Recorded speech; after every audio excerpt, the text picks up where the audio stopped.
Well, our Land Rover Rattley experiment has come to a sudden grinding halt because we've got a 110 in today. Well, it's going to be here for kind of a while, really.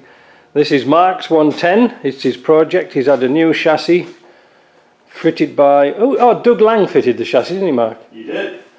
Galvanised chassis. It was a Marsland one, wasn't it? Marsland, yes. It's called an adapt chassis, so you can pick a different engine. Did you hear that? Yeah, so you can bolt the engine mounts on with tiniest bolts possible. So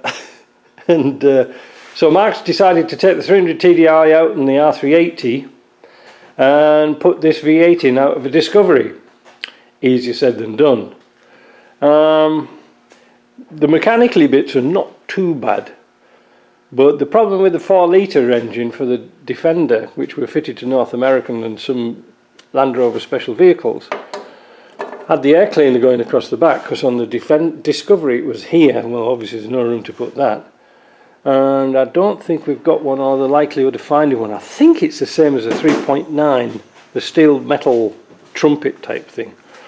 The ECU caused a lot of problems because the wiring harness is very small, but Mark's made an extension piece, and we decided to put the ECU under the wing here, out of the way, but we're about a foot short to be comfortable. So he's going to use his extension and go around. There's his extension he made. So he's going to put that round and then come through here.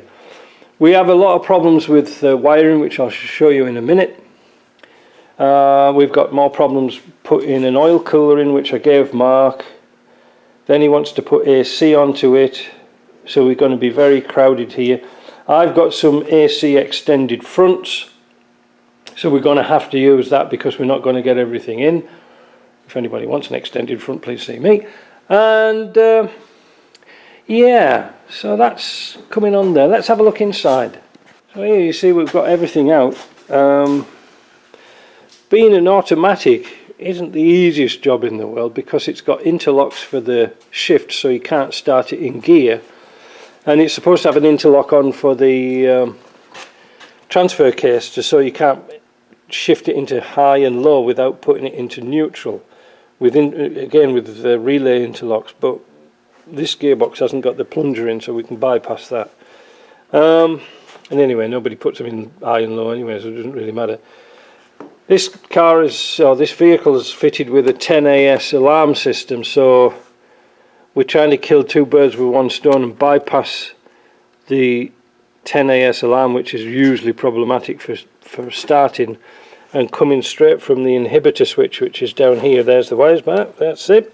So we found out that inhibitor switch does the reverse lights, doesn't it? And they work. There's the reverse lights all connected up. So the other 2 remaining lights go through the ignition switch and then to ground the relay. So that's not too bad. We had something else we were going to do. We were going to sort of take care of putting the AC in as well. I've got an AC dash Mark wants to put into this as well. Yeah, we've had a few bits of fun doing this bit here, the high and low shift. Some of the bits were broken, so I'll give Mike some of them bits and pieces to play around. We've got that to finish.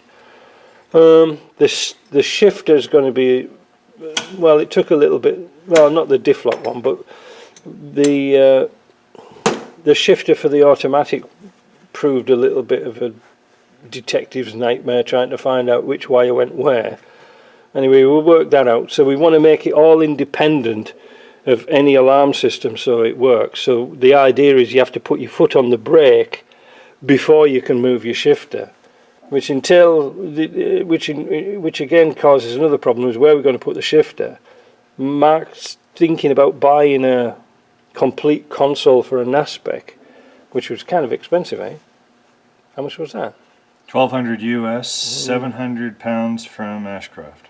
Or alternatively, we could use one of my fiberglass covers for here, the transmission cover, extend the moulding so it's covered over there, and put the shifter here, which would be kind of comfortable for the lever.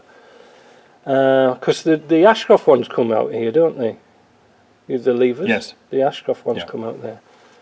But then again, you've got no cubby box. Well, I don't know. All you want is somewhere to put your fags and the sandwiches, really.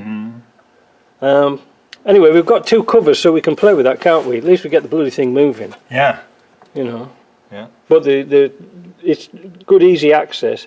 The other problem is we've got problems with... What have we got problems with, Matt? The fuel tank, haven't we? We've got to get the fuel tank in. TD5 tank. Had to get the right fuel pump for it. Now we've got the right connectors, which come from Nissan NV200s, if you're I looking. knew you were going to say that. And But the other problems is everything's very tight to the exhaust underneath, isn't it? The wiring and stuff like that is preciously close. that's why we moved the ECU. But yeah, That's it's going to be right. a bit of a trick to get Because the NAS spec, I'm not sure if the NAS spec ECU went under the footwell. I can't remember. I've never seen one for a long, long time. I think it was bolted under there. But again, the wiring wouldn't have reached anywhere. So can't win, can you? We don't see many NAS spec North American specifications. So that's what we're up against. The prop shafts have got to go on. But this is going to be a little bit of an electrical problem. Not too bad, I suppose. At least we've got access to it. And that's it. All the rest of it works well, doesn't it? The dash is nice, isn't it? Yeah, no. No, there's no marks in the dash at all. So there we go. It's going to be a long project. We'll be back shortly. We'll show you progression.